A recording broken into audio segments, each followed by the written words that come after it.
Glória a Deus. Então, como você viu, iniciamos as matrículas do curso DNA e também aqueles irmãos que cursaram, né? Muitos já sinalizaram acerca da formatura. E se você ainda não fez, eu preciso que você faça isso o mais rápido possível para a nossa organização.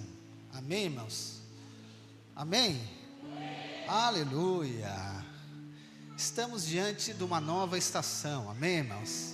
É um novo tempo que Deus está nos proporcionando para então desfrutarmos da graça de Deus, termos revelação daquilo que já foi conquistado para nós na cruz de Cristo. E essa é a vida cristã. A vida cristã, ela está ligada com crer naquilo que aconteceu. Eu sei que por muitas vezes nós ficamos preocupados e até ansiosos. A gente quer saber o que nós precisamos fazer.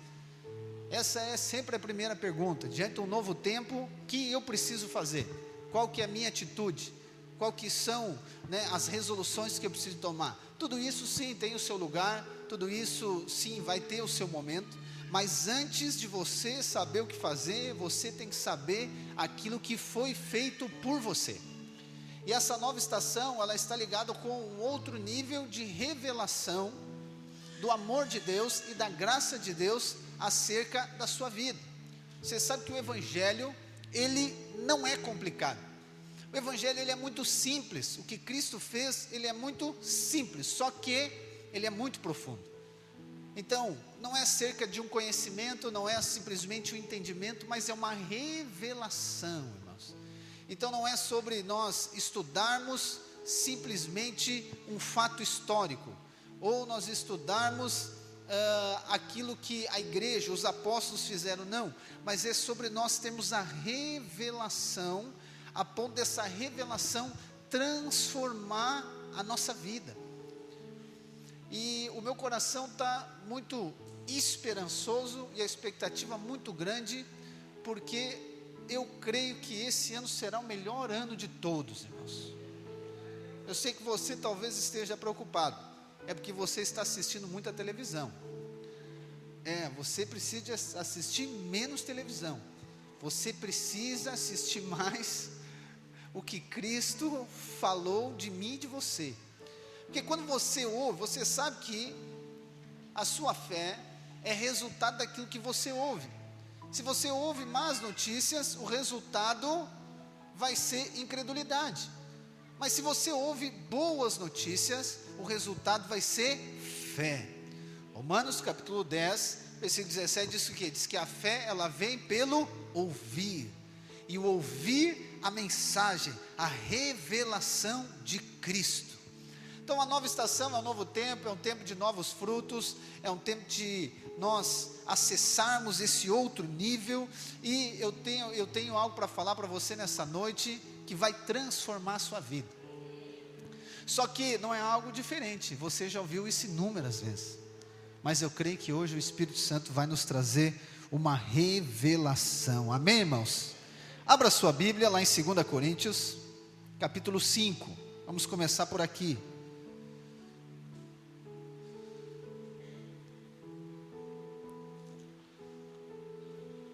2 Coríntios 5, aqui, versículo 14, vamos juntos?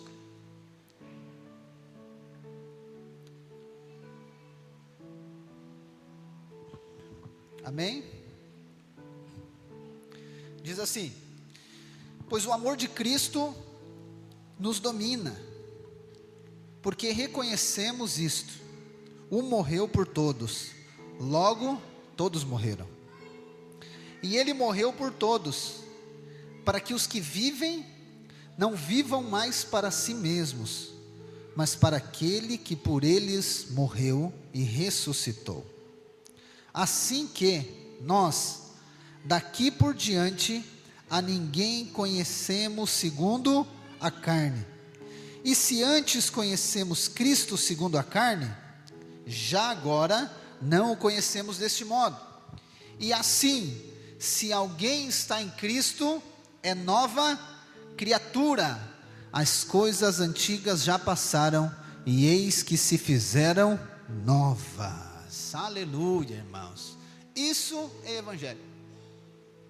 O que é evangelho? Evangelho é boas notícias, e a boa notícia está ligada com o que Deus fez. A Escritura diz então que eu e você fomos colocados por ato de uma pessoa só, e o nome dessa pessoa é Adão. Pelo ato de Adão nós fomos colocados numa posição de morte. Então ninguém, ele é um pecador, ninguém vai para a posição de morte porque ele pecou. Não, toda a humanidade, todos aqueles que foram criados por Deus, por conta do erro de um só, eles foram colocados na mesma posição. Lá no livro de Romanos, e amanhã nós começamos Romanos, o Bom Dia Família, o livro de Romanos, ele vai dizer isso em todo momento, desde o versículo 1, ele vai dizer que por conta do pecado de um só, todos se tornaram pecadores, todos foram para a condenação por conta do erro de Adão.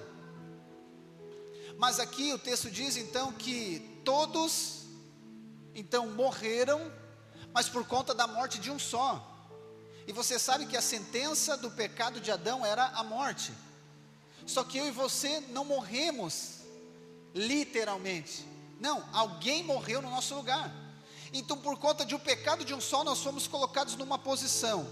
Mas agora também por conta da obediência, por conta da justiça de uma pessoa só, nós agora fomos feitos justos, perdoados, aceitos e filhos de Deus. E essa pessoa então é Cristo. Deus enviou Cristo para pagar a sentença por conta do pecado de Adão no nosso lugar. E isso é simples, sim ou não? E a Bíblia diz então que aqueles que creem em Cristo, eles então são nova criação. Lá em João capítulo 1, versículo 12, vamos ler? Projeta aí, João 1, 12. João capítulo 1, versículo 12, diz o que? Mas a todos quantos o receberam, deu-lhes o poder de serem feitos filhos de Deus, a saber aos que creem no seu nome. 13, os quais não nasceram do sangue, nem da vontade da carne, nem da vontade do homem, mas de Deus. Ou seja, por conta do pecado de Adão, todos nós fomos colocados na posição de pecador, todos nós fomos colocados na posição de condenação. Eu e você então estávamos mortos, e essa morte ela é espiritual. Nós não tínhamos acesso a Deus, nós não tínhamos comunhão com Deus. Mas agora Jesus Cristo então, ele vem e paga o preço do pecado de Adão. E obviamente o pecado de Adão, ele é o primeiro que inaugura todos os nossos pecados. Então Jesus Cristo vem e morre no nosso lugar, ele nos representa, da mesma maneira que Adão nos representou no pecado, Jesus Cristo nos representou na cruz do Calvário. E é isso que nós vemos em Coríntios, então que ele morreu, então nós morremos com ele. E essa morte é uma morte não física nossa, ele morreu fisicamente, mas nós cremos em Cristo e fomos incluídos na morte dele. Logo eu e você não precisamos morrer literalmente, mas nós nos identificamos com a morte. Mas se nós também morremos, o texto bíblico diz que nós ressuscitamos com Cristo. Então qual que é a base da nossa vida? É a morte de Cristo e a ressurreição. A nossa morte e a nossa ressurreição. Então quando o texto diz que aqueles que estão em Cristo, esse está dizendo identificado, está conectado, está crendo naquilo que Cristo fez, eles se tornaram nova criação. Por que nova criação? Porque a velha morreu e ressuscitou, nova criação. Então o final do versículo diz o quê? Diz que eis que tudo se fez novo. Ponto, começou a nossa vida aqui. Então a nossa vida começa quando? Quando tudo se fez novo. Tudo se fez novo. Você está em Cristo, você é nova criação. A nova estação está ligado com você ter a revelação que tudo se fez novo após Cristo. Tudo se fez novo após a ressurreição. Você não é mais aquela velha criação, você não é mais pecador, você não é alguém que está debaixo de condenação, você não é alguém que está debaixo da ira de Deus, você não é alguém que Deus está esperando uma oportunidade para exercer ira juízo sobre você, pelo contrário, você agora é nova criação. Nós lemos em João capítulo 1, versículo 3, diz o que? Que não nasceram da carne, mas nasceram do Espírito, nasceram de Deus, são nova criação. Você agora é filho de Deus, tudo se fez novo na sua vida, você é perdoado, você é justificado, você é amado, você é filho de Deus. Essa tem que ser a sua perspectiva. Pastor, mas eu já sei isso. Sim, mas não é sobre saber, é sobre ter uma revelação, é sobre experimentar isso, é sobre você experimentar isso na prática. Por quê? Porque existe então uma tentação, ou melhor, existe uma tendência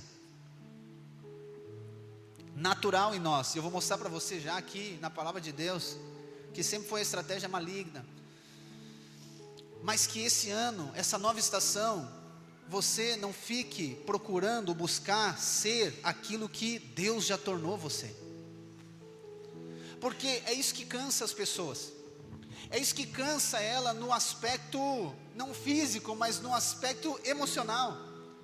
É isso que cansa ela, é por isso que ela vive debaixo de peso, debaixo de jugo. Por quê? Porque ela está tentando ser aceita, sendo que ela já foi aceita. Então o fracasso da vida cristã é procurar e buscar ser algo que já é. Pastor, mas quer dizer que eu já sou? Sim, só que talvez você ainda não tenha revelação. E aí você, ou ainda, desculpa, você não, aqueles que não vieram hoje, eles vivem a vida cristã tentando ser aceito por Deus, tentando se sentir perdoado, tentando se sentir amado. E aí a base da vida não é o que Jesus fala, a base da vida é aquilo que eu sinto, é aquilo que o meu entendimento alcança, é aquilo que o meu conhecimento alcança, mas não aquilo que a palavra de Deus diz de mim. Então agora, pastor, ok, muito lindo esse negócio de ser filho, mas o que isso muda? Tudo, porque tudo se fez novo. Pastor, mas só isso? Eu tenho que fazer alguma coisa, né? Esse é um problema.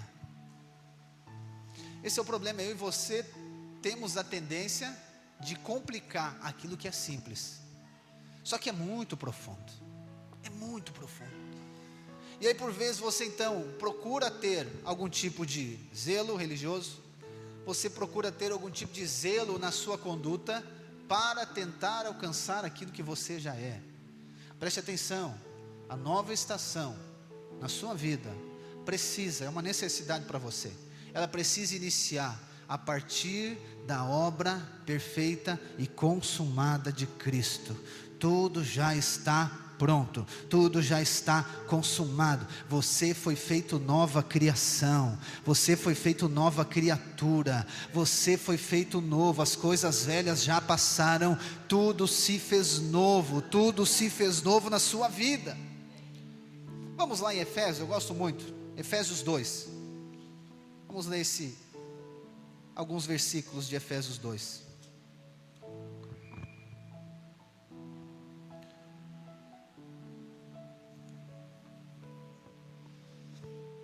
Então, essa nova estação, esse novo momento, esse novo tempo, ele é tentador. Por quê? Porque nós estamos muito empolgados. A gente está muito empolgado. Ok, novo ano, tudo vai dar certo, vai ser tudo diferente. Que nem diz aquele louvor, daqui para frente vai ser diferente, lembra? Só que continua a mesma coisa, lá 3, 4 meses para frente é a mesma coisa. Por quê? Porque a gente acha que é sobre fazer alguma coisa nova. O que dizem para você? Se você quiser alcançar novos resultados, você precisa mudar suas atitudes. Isso não está totalmente errado, mas isso não vale enquanto a sua identidade. Nada que você faça ou deixe de fazer muda aquilo que Deus fez por você. Não é as suas atitudes que definem quem você é. As suas atitudes, elas devem expressar quem você é. Mas as atitudes não determinam, não definem se você é ou não é filho de Deus. O que define se você é ou não é filho de Deus é a fé em Cristo Jesus. Efésios 2, vamos lá.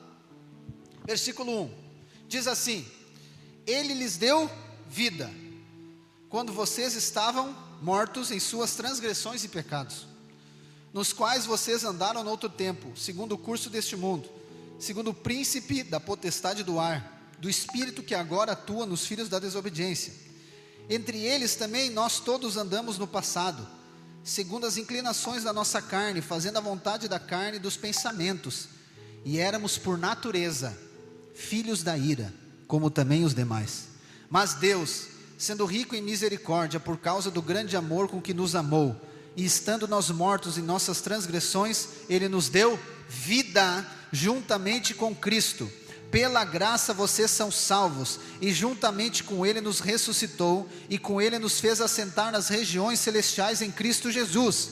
Deus fez isso para mostrar nos tempos vindouros a suprema riqueza da sua graça, em bondade para conosco em Cristo Jesus, porque pela graça vocês são salvos mediante a fé, e isto não vem de vocês, é dom de Deus, não de obras para que ninguém se glorie, pois somos feitura dele, criados em Cristo Jesus para as boas obras, as quais Deus de antemão preparou para que andássemos nelas. Aqui está 10 versículos que definem hoje a nossa realidade espiritual. Então nós estávamos na morte, isso é uma posição, mas agora o texto diz, por conta de que Cristo fez, nós estamos assentados nas regiões celestiais em Cristo Jesus. Olha a diferença. Nós estávamos na morte, nós éramos escravos, mas agora nós somos reis, nós somos governantes, nós somos filhos, e isso aqui transforma totalmente, porque a nossa realidade antes, ela não nos dava fé para ter a expectativa para uma nova estação. Porque aquele que está na morte, qual que é a expectativa de quem está na morte, gente? Morto tem expectativa, sim ou não? Você nunca teve morto, né? Naturalmente, só espiritualmente. Qual que era a sua expectativa quando você estava morto espiritualmente? Você tinha expectativas boas, sim ou não? Sim ou não? Não? Tinha expectativas boas, sim. Você queria ganhar dinheiro, não queria? Ganhar dinheiro é bom, sim ou não? Sim. Então essa é a expectativa, você tinha expectativa de ter uma carreira de sucesso, sim ou não? De prosperar, de avançar, de tanta coisa. Tinha outras expectativas que eram horríveis, né? Mas tinham essas que a gente pode considerar boa. Só que sabe por que essa expectativa ela não gerava uma esperança clara? Porque você estava na morte. Você estava morto. Não é a expectativa em si que era errado. O que era errado era a posição que estava. Então se nós pegarmos, por exemplo, um videogame. Não, videogame não. Já passamos da fase de videogame. Nós pegarmos um computador, ok? Você não é um computador, é só uma ilustração. Pegar um computador de última geração, com as melhores configurações que tem, os melhores, tudo o melhor. Ok? E esse computador, ele tem um potencial incrível, tá? Só que esse computador, ele está desconectado da tomada. Ele vai funcionar sim ou não? Não vai funcionar. Ele tem um potencial incrível, mas ele não está conectado com uma fonte de energia. Então eu e você fomos criados com um potencial incrível. Eu e você fomos, constantemente eu uso o Salmo 139. Nós fomos formados de uma maneira assombrosamente maravilhosa.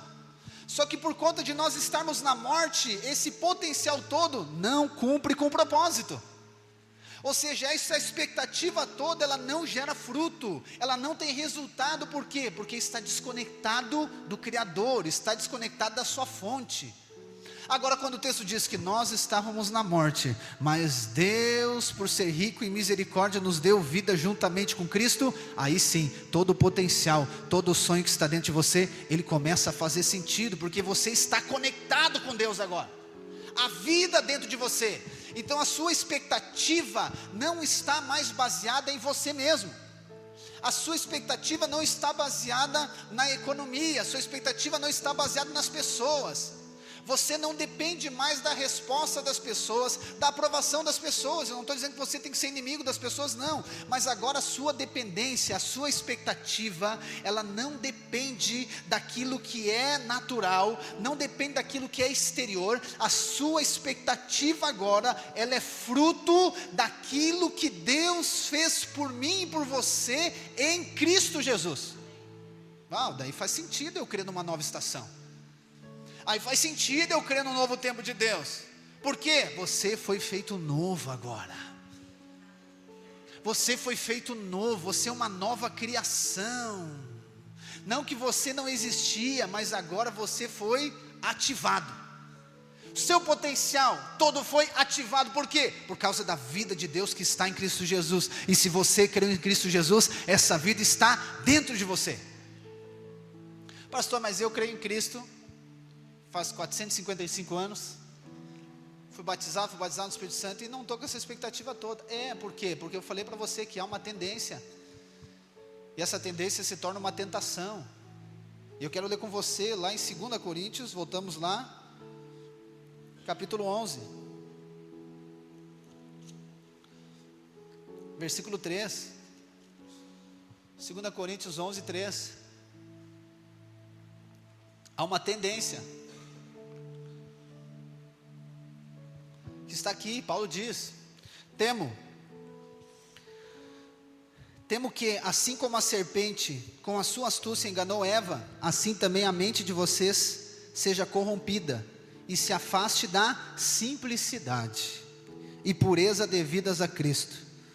Pois se alguém que prega outro Jesus, diferente daquele que nós pregamos, ou se vocês aceitam um espírito diferente daquele que já receberam, ou um evangelho diferente do que já aceitaram, vocês toleram isso muito bem. Irmãos, o que Paulo está dizendo? Paulo está dizendo o seguinte, que a serpente enganou Eva, e nós vamos para lá, ver qual que foi o engano. Paulo está dizendo, da mesma maneira que a serpente enganou Eva, eu temo que vocês sejam enganados. Porque se vocês ouvirem outro evangelho, vocês vão tolerar. O que é o outro evangelho? É onde Jesus Cristo não é o centro. Lembra que ano passado nós falamos sobre Gálatas, e é isso que é a ênfase de Paulo em Gálatas. Se outra pessoa, até um anjo, vier pregar um outro evangelho, seja ele maldito, seja ele anátema. Por quê? Porque o evangelho que tira Cristo do centro, o evangelho que acrescenta coisas a Cristo, não é o evangelho de Deus. Então qual que é a tendência? A tendência é eu e você misturarmos coisas àquilo que Cristo fez, ou acrescentarmos coisas àquilo que Cristo fez. Então você sim é filho, você sim é amado, justificado, mas por conta dessa tendência e por conta dessa tentação, que ela está ligada com o ensino errado, está ligada com a informação errada, eu e você podemos nos desviar da simplicidade do evangelho. E vamos ver agora o que a serpente fala para Eva. Vamos lá, em Gênesis 3. Gênesis capítulo 3.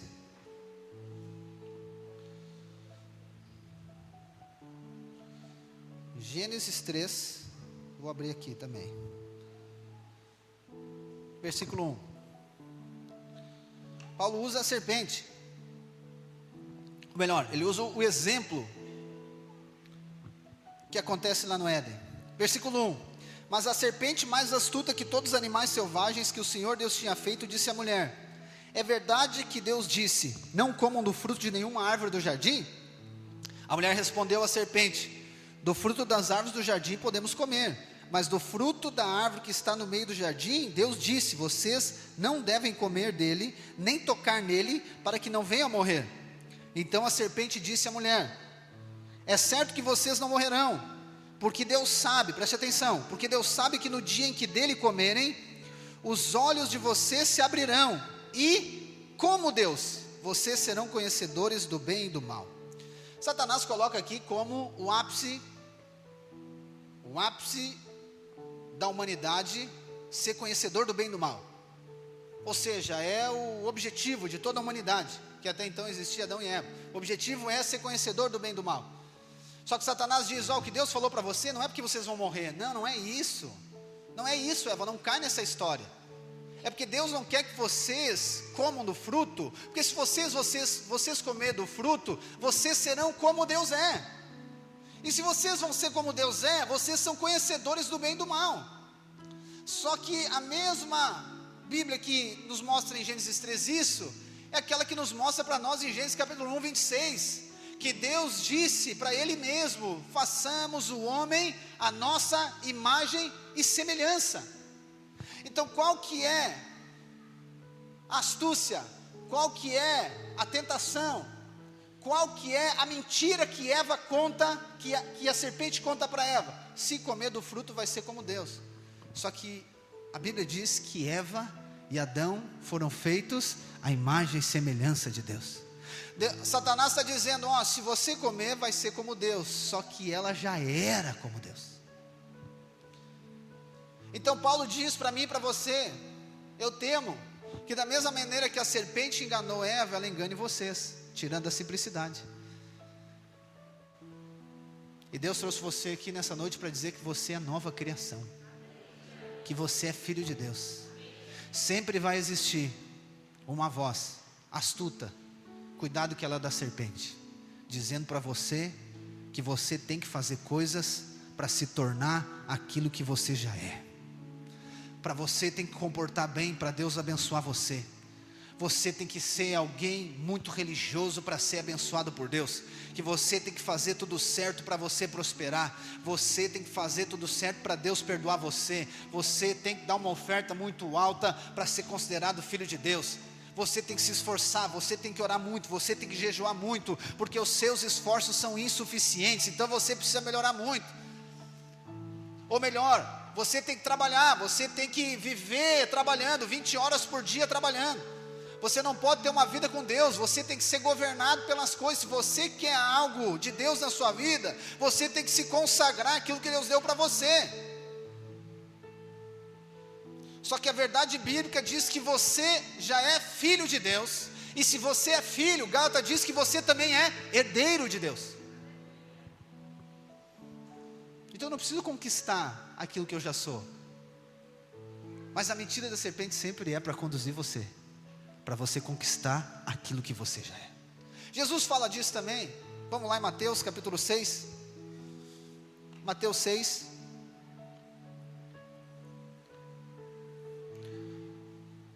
Mateus 6, versículo 9. A oração do Pai Nosso.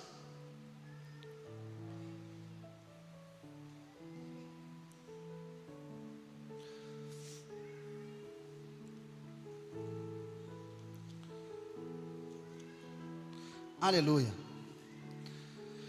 Jesus ensina a orar.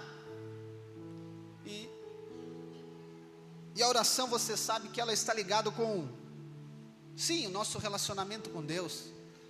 A oração está ligada com o estilo de vida, está ligada com essa conexão que nós temos agora por conta do Espírito que habita entre nós.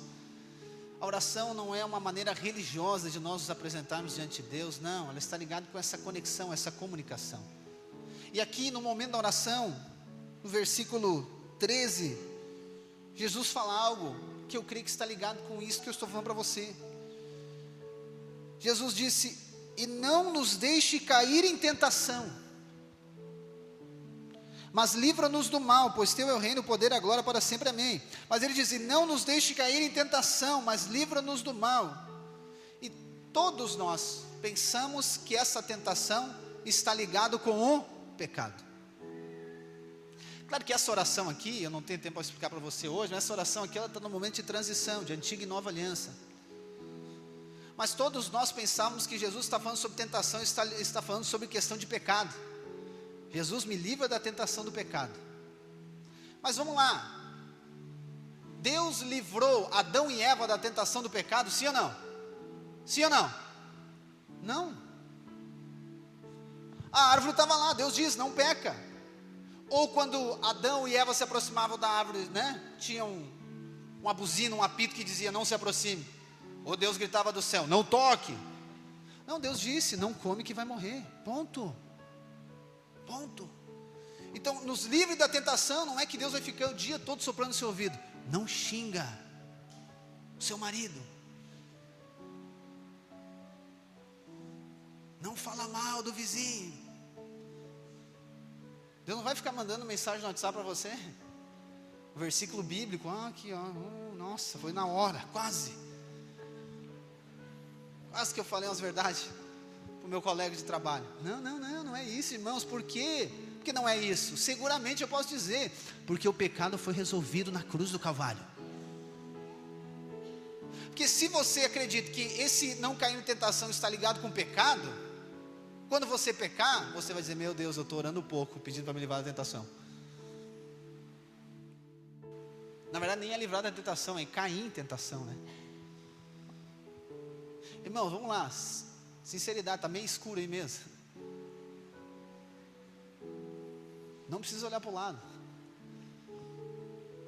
Quando você decide fazer algo, quem é que muda isso?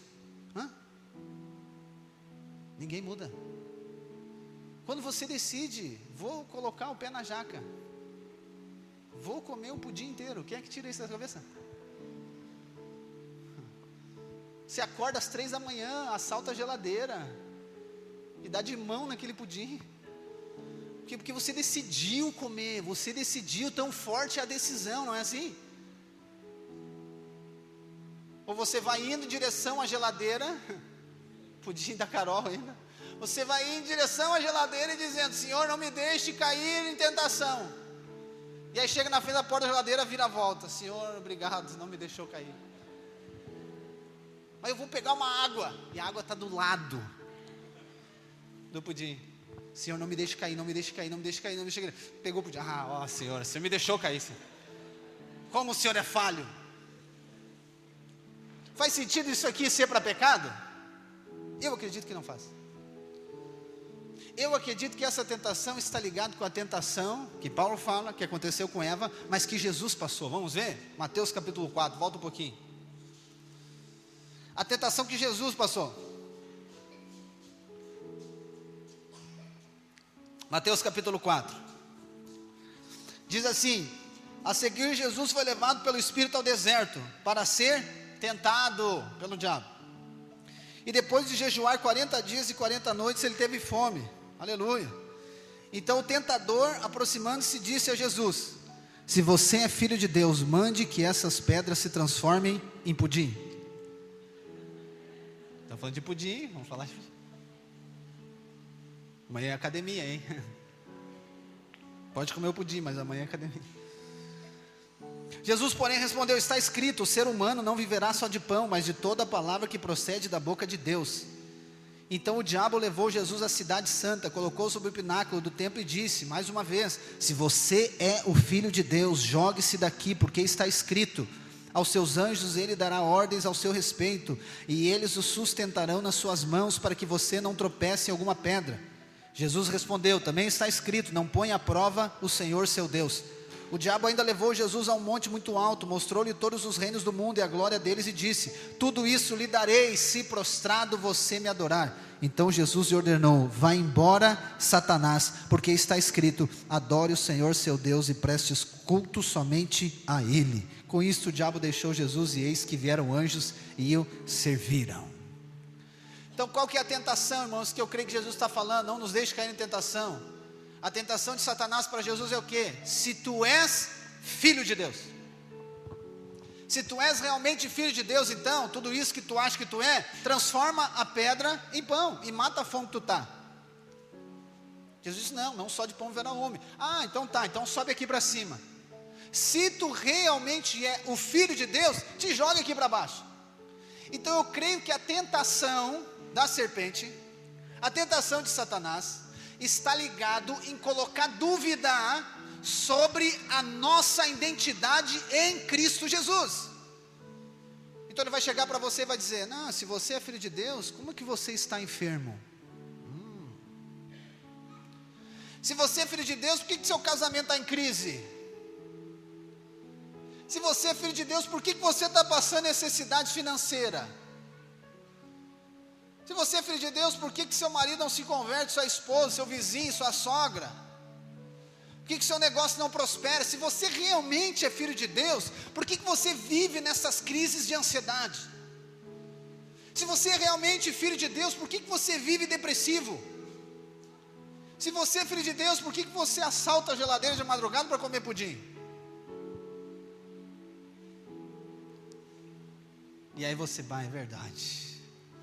Se eu fosse filho de Deus, isso não ia estar acontecendo.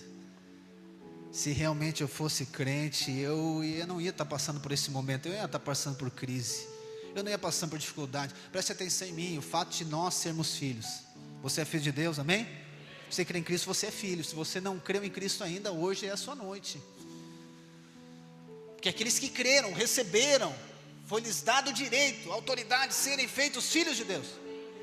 Ser filho de Deus não anula as circunstâncias. Ser filho de Deus não nos garante que não teremos necessidade. Não, irmãos, não. Pastor, mas tudo se fez novo. Sim, você se fez novo, mas o mundo não se fez novo. Você é uma nova criação, mas o mundo é mau, jaz no maligno. As coisas continuam acontecendo. Você ser filho de Deus não garante que você não vai enfrentar crises, desafios, enfermidade, problemas financeiros. Não, não é isso. Mas ser filho de Deus garante que tem provisão para todos os desafios, para todas as enfermidades, para todas as circunstâncias. Essa é a diferença. Só que o problema é que nós caímos então nessa balela maligna e satânica, nessa mentira de Satanás, nessa tentação, que todo dia fica dizendo para você que você então não é filho. Obviamente não é essas mesmas palavras, mas você se convence olhando para os seus resultados. Pastor, esse ano agora vai, porque esse ano eu vou trabalhar mais, esse ano eu vou arrumar 2 empregos, 3 empregos, igual o pai do Cristo. Esse ano vou ser diferente, pastor. Esse ano eu vou acordar às 5 da manhã, tomar um banho gelado. Fica com gripe. Preste atenção, não é errado você olhar para as circunstâncias e ver que há necessidade de mudança de atitude. Irmão, sim, isso deve ser tranquilo para você. Por isso que eu creio que essa nova estação está ligada com a revelação daquilo que já está pronto, já está feito, aquilo que nós já somos. Só que o problema é olhar para um casamento que precisa ser ajustado e não ficar acusado e condenado. O problema é olhar para um resultado financeiro e não ficar condenado. Ou ainda, olhar para um resultado financeiro e não ficar orgulhoso. O desafio é olhar e saber que eu preciso de mudança, eu preciso de transformação, mas isso não mexe na minha identidade de ser filho de Deus, de já ter sido feito nova criatura, porque senão a expectativa, preste atenção, é sempre de um fato novo. A expectativa é sempre de um fato novo. Então eu não respondo aquilo que já aconteceu em Cristo Jesus. Eu preciso de um fato novo para responder. Eu preciso de uma crise no casamento para dar atenção para o meu casamento. Eu preciso de pegar o meu filho com o celular fazendo um tanto de bobagem para daí tomar uma atitude. Eu preciso de ver a minha empresa quebrando para daí eu fazer alguma coisa. A ponto de eu não, só um pouquinho. Eu sou filho de Deus, a provisão dele já foi liberada para mim, e agora então eu creio que essa herança vai ser manifesta em tudo aquilo que eu fizer. Só que eu vejo que Satanás tem enganado muitas pessoas, por isso que elas ficam frustradas com Deus, consigo, frustradas com a igreja. Aí coloca um peso sobre outras pessoas, como se outras pessoas precisassem ser responsáveis por aquilo que elas não conseguiram ainda acessar em Deus. Então ninguém me ajuda, pastor, eu estou passando dificuldade, ninguém me ajuda. Mas você pediu? Você pediu ajuda? Ah, pastor, mas está vendo que eu preciso. É que o orgulho é tão grande que não pede ajuda, não reconhece que necessita. Você pedir ajuda não quer dizer que você não é filho de Deus, irmãos. Você pedir ajuda quer dizer que você reconhece que tem uma família. Você buscar em Deus respostas para as crises suas, não diz que você não é filho de Deus, pelo contrário, mostra que você tem a revelação que tem um Pai, que tem a provisão para tudo aquilo que você precisa. Porque aí se torna um cristão, não é você, é para outras pessoas que não vieram hoje, isso que eu estou falando, depois você fala para elas. se torna um cristão religioso, ele frequenta as reuniões, ele frequenta todas as reuniões, ele faz as suas orações, ele faz tudo, mas ele não consegue aprofundar em Deus, ele não consegue entrar na nova estação, porque para ele uma reunião é só mais uma reunião de GC é só mais uma, é mais um ano só, que vai ter evento, que tem coisa, tem que fazer, tem isso, tem aquilo. Ele não entende que é uma nova estação, aonde novos frutos vão acontecer, novas oportunidades vão acontecer, e ele tem agora acesso a mais provisão, não no sentido quantitativo, mas no sentido de profundidade, porque é assim que acontece o relacionamento com Deus. É assim, ele vai sendo profundo, quanto mais tempo você relaciona. E já viu que quando você fica nessa dúvida, se eu sou ou não sou amado, se eu sou ou não sou aceito, não consegue criar raiz. Se não cria raiz, não gera fruto, irmãos, não gera fruto. Eu quero dizer que o suprimento, a provisão para todas as suas necessidades, elas estão em Jesus, elas estão em Cristo, não estão em você, não estão nas circunstâncias, estão nele, estão em Jesus. Porque se as outras coisas resolvessem o nosso problema, Deus não ia mandar Jesus, Ele ia mandar aquilo que você precisa lá. Pastor, mas tem que trabalhar, né? Claro que tem que trabalhar, certeza, tem que trabalhar e muito. Mas onde está a sua confiança? É a fé, é a dependência. A nova estação está ligada com a revelação, preste atenção, a revelação daquilo que já aconteceu em Cristo Jesus, porque senão fica inconstante, ok? Eu estou bem com Deus, eu estou mal com Deus, é a montanha russa, né? Uau, estou super empolgado porque está dando tudo certo, estou lá em cima, deu uma coisa errada, eu não vou, já não, os irmãos, as reuniões, nada, não quero, DNA, não, nada disso eu não quero. Não, pastor, é porque tem que trabalhar, né?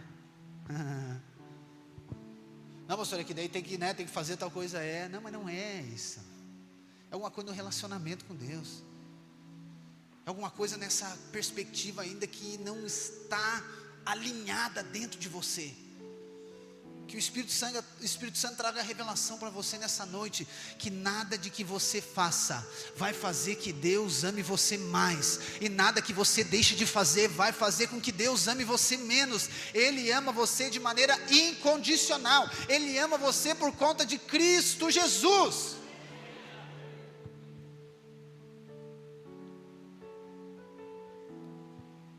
Não é o que nós fizemos, não é o que nós produzimos.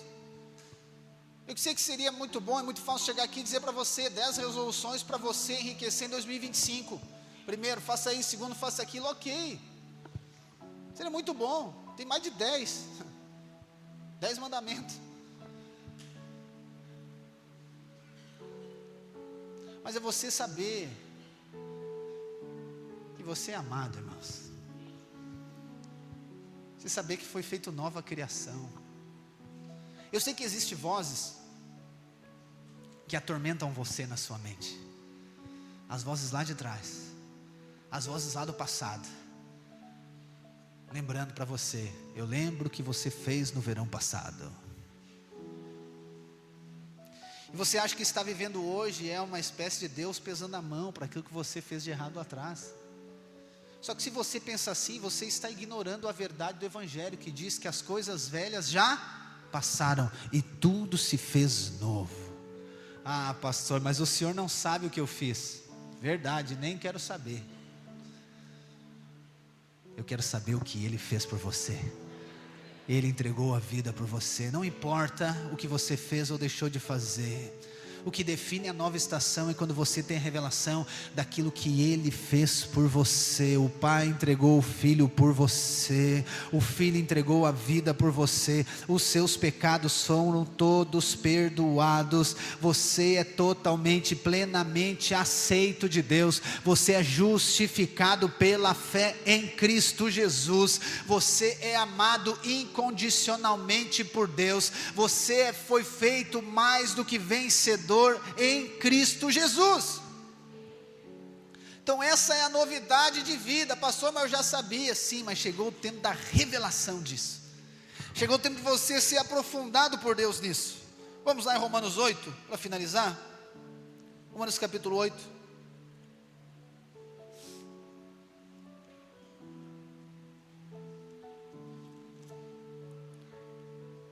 Versículo 15.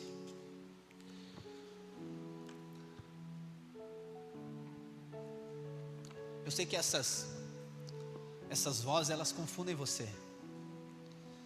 E elas tentam você. Todo dia você é atacado. Todo dia você é atacado na sua mente. E você acha que é ou Deus falando com você, ou você mesmo. Só que você percebe que isso não gera fé no seu coração. Isso não gera você acessar a herança. Isso gera condenação e acusação em você. A condenação, irmãos, ela é ilegal diante daquilo que Cristo fez. Porque Ele pagou pelos seus pecados. Então não tem como você ser condenado por algo que já está pago. Como que você vai pagar uma conta que já foi paga? Não é assim? Só a Corsã que aceita. Você já fez isso? Eu já paguei 2 vezes a conta d'água. Alguém já pagou? Eles devolveram para vocês o dinheiro? Não? Não? Se devolver, me avisa, que eu paguei enganado já 2 vezes. Eles não dizem, tá. Não, tá aqui, já está pago. A Corsã, ela tipifica Satanás. É boa essa, né? Tem alguém da Corsã aí? Porque ele não vai dizer que está pago. Tu acha que Satanás vai dizer para ti, está pago? Você vai estar condenado, e Satanás vai dizer, não precisa ficar condenado, Jesus pagou. Pelo contrário, ele vai condenar mais você. Viu o que você fez? Viu que tu fez tudo errado de novo? Viu que tu falou que não ia fazer e fez de novo? Viu que tu fez tudo, tu não serve para ser crente, tu não é crente em nada? Não vai, mas já está pago. O fato é esse, irmãos. O sangue de Jesus é suficiente. Então isso aqui é uma verdade bíblica inegociável, é um fundamento de fé. A nossa vida cristã está sobre esse fundamento. Eu não estou mais debaixo de condenação. Romanos capítulo 8, versículo 1. Aqueles que estão em Cristo não estão debaixo de condenação. Não há mais condenação para aqueles que estão em Cristo Jesus, ponto. Pastor, e se eu errar? Já foi pago. Se eu pecar de novo? Já foi pago, já foi pago, já foi pago, está pago. De uma vez por todas, de uma vez para sempre, pago. Ponto. Pastor, mas eu me sinto condenado. Por que você se sente condenado? Porque há uma mentira, há uma astúcia maligna tentando convencer você que não está perdoado. E a acusação, todo momento olhando para você, querendo dar explicação justificativa por algo que aconteceu ou por algo que não aconteceu. Ô irmão, você já é aceito por Deus. Você já é aceito por Deus, você é livre. Foi para a liberdade que Cristo nos libertou. Você vive em liberdade. Você vive em liberdade. Olha o que Paulo diz em Romanos 8, então, versículo 15. Porque vocês não receberam o espírito de escravidão, para viverem outra vez atemorizados, mas receberam o espírito de adoção, por meio do qual clamamos, Abba, Pai. 16, o próprio Espírito confirma no nosso espírito que somos filhos de Deus, e se somos filhos, somos também herdeiros, herdeiros de Deus e co-herdeiros com Cristo, se com Ele sofremos, para que também com Ele sejamos glorificados. Então o Espírito testifica dentro de você que você é filho. É uma convicção interior, é um testemunho interior. Então não depende de algo fora, depende do Espírito dentro. Testificar, você é filho de Deus, você é amado de Deus, você é escolhido de Deus, você foi justificado pela fé. Pastor, quer dizer que não vai ter necessidade? Não vai ter necessidade, mas você vai achar a provisão para a sua necessidade, a partir dessa convicção está dentro de você. Eu sou filho de Deus, e se eu sou filho, eu também sou herdeiro, e se eu sou herdeiro, tem provisão para todos os desafios, para todas as circunstâncias, para todas as situações da minha vida. Então a condenação e a acusação não tem lugar, porque agora eu vivo nessa liberdade, eu vivo nessa base de ser perdoado, mas eu vivo nessa base de ser aceito e ser filho de Deus. Você foi feito nova criação. E por que é? E aqui eu finalizo. Por que é essa tentação? Para que você tenha dúvidas sobre a sua identidade. A tentação para que você fique lançando dúvidas sobre a identidade, ela faz o quê? Ela prende você. Ela paralisa você. Então, diante de uma necessidade, se você tem a convicção que é filho, você sabe que tem a provisão. Sabe que eu não tenho muito hábito, como se fosse eu que pudesse dominar isso, mas eu não tenho muito sonho, irmãos. Sabe sonho, aquele sonho? Tem gente que tem sonho todo dia, né? Tem gente que sonha que está sonhando. Você é assim? Eu sonhei com isso. Pastor, eu sonhei com o negócio. Aleluia, eu fico olhando e digo, cara, mas por que eu não tenho sonho? O que eu tenho de errado? Eu não tenho muito sonho. Mas essa noite, eu não sonhei. Mas eu acordei de noite e eu creio que era Deus falando comigo.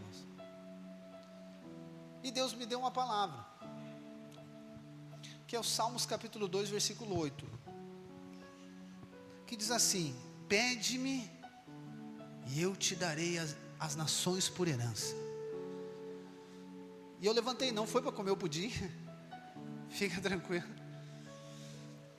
Eu levantei para o banheiro e ficou aquela palavra. Eu acordei, parece que alguém falando ela, e eu fiquei nela. Eu fui no banheiro e aquela palavra ficou: pede-me e te darei as nações por herança. Pede-me e te darei, pede. E eu comecei a orar, eu aproveitei, se é Deus eu vou começar a responder, né?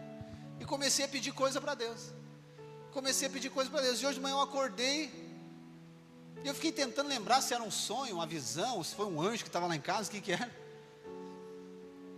Mas eu fiquei com isso no meu coração, que essa é a posição de filho. Pede-me e eu vou te dar. Eu sou nova criação, eu sou filho de Deus. Você é nova criação, você é filho de Deus. Pede para Ele, e Ele vai dar para você o que você pedir. Por quê? Porque você é herdeiro de Deus. Pastor, quer dizer que eu vou pedir qualquer coisa e Deus vai me dar? Não. Mas pode saber que Ele mesmo, isso é a loucura do Evangelho, Ele mesmo coloca dentro de você o que você tem que pedir para Ele. Não é assim? Ele mesmo coloca dentro de você, para que você peça. Em Mateus capítulo 7 diz: pedir e dar-se-vos-á. Então pedir, vai receber. Se você pedir, vai receber. Só que quando você tem, e aqui é o fechamento, quando você tem dúvida da sua identidade, como que pede? Como que pede? Não vou pedir. Por quê? Porque Deus está bravo comigo, porque eu fiz errado, eu fiz umas coisas erradas, faz 3 semanas que eu não venho no culto, então como é que eu vou pedir alguma coisa para Deus? Aconteceu tanto de problema na minha casa, tanto de problema, agora chegou a virar de ano, os parentes vieram para casa, viu uma confusão. Já abençoei eles. Então como é que eu vou pedir para Deus alguma coisa? Você não consegue pedir, por quê? Porque você está acusado por conta da sua circunstância. E essa é a tentação, é isso que Jesus está dizendo, para que você não caia nessa tentação. Não caia na tentação de achar que você é ou não é filho de Deus por conta de algo que você faça. Eis que tudo se fez novo. Se você crê em Cristo, você é nova criação, você é filho de Deus, você é aceito por Ele, e agora eu e você precisamos de viver como filhos de Deus. Pastor, mas ainda tenho desejo. Sim, aí é outra perspectiva de nós estarmos sendo transformados, irmãos. Nós estamos sendo transformados, mas não muda, preste atenção. Se você quer viver a nova estação, se você quer se tornar cada dia mais profundo em Deus, não abra mão das revelações que você já tem, permaneça nelas. Deus não troca a revelação, Ele não tira uma e coloca outra, não, Ele acrescenta a revelação sobre a sua vida. Você tem a revelação que é filho, permaneça na revelação de filho, e agora esse relacionamento de filho vai ser aprofundado, vai ser cada vez mais íntimo. Coloque de pé onde você está. Eu creio, irmãos, quando Jesus fala em Mateus 6,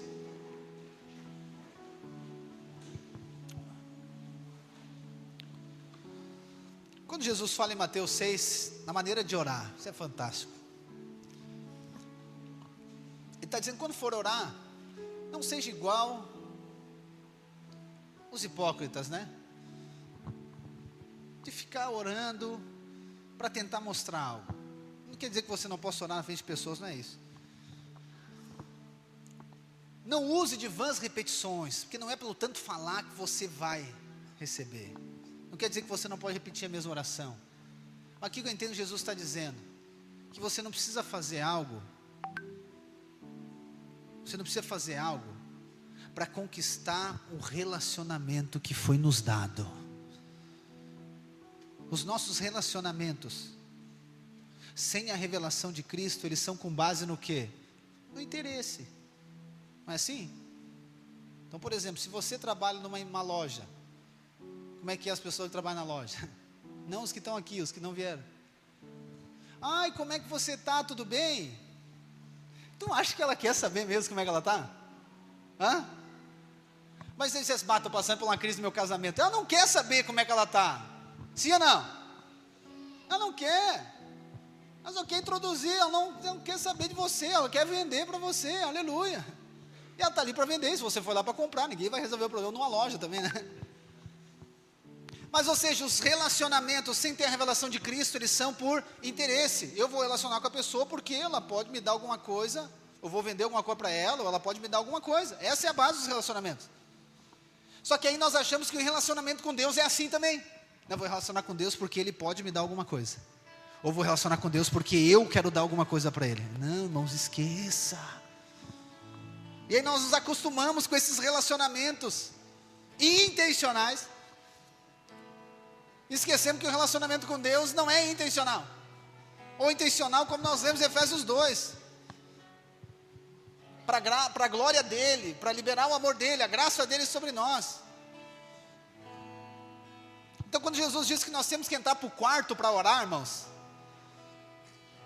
eu creio que Ele está falando do quarto, mas esse quarto tem que estar numa casa. E eu creio que essa casa é a casa do Pai. Você já está na casa. Então quando você for orar, você vai para o quarto, que é o lugar mais íntimo, é o lugar de intimidade com Ele.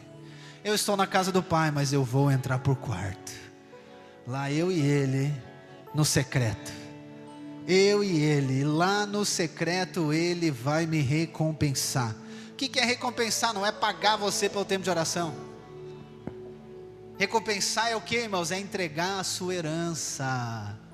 Você é filho, e quando você chega diante do Pai, Pai, eu estou precisando de ajuda, Pai. Pai, eu sei que eu sou filho, eu sei que eu sou amado, eu sei que eu sou aceito por Ti. Eu sei que Teu amor está sobre a minha vida, Pai, mas eu preciso resolver essa situação, Pai. Pai, eu não sei, eu tenho que tomar uma decisão, Pai. Pai, eu tenho que tomar uma decisão nisso. Pai, eu preciso resolver isso. Pai, eu preciso daqui. Pai, nessa situação, me dá uma direção, faz aquilo. O Pai vem e recompensa você. Por quê? Porque você é filho. Você é amado. Esqueça de tentar mostrar para o Pai que você é forte. Esqueça de tentar mostrar para Deus que você é forte, que você consegue. Não, renda-se, entregue-se a Ele. Receba tudo aquilo que Deus tem liberado para mim e para você, por conta de Cristo Jesus. Porque senão você vai ser filho de Deus, mas vai carregar um peso que Jesus Cristo já levou. Ele já levou todo o peso do pecado, Ele já levou toda a ansiedade, Ele já levou toda a depressão, Ele já levou toda a condenação, Ele já levou toda a tentativa humana e natural de ser aceito por Deus, Ele já levou todas as nossas feridas, todas as nossas enfermidades, Ele já levou sobre si, Ele se fez pobre, para que nós pudéssemos ser enriquecidos nele. Ele levou toda a morte, para que nós recebêssemos vida, e vida em abundância.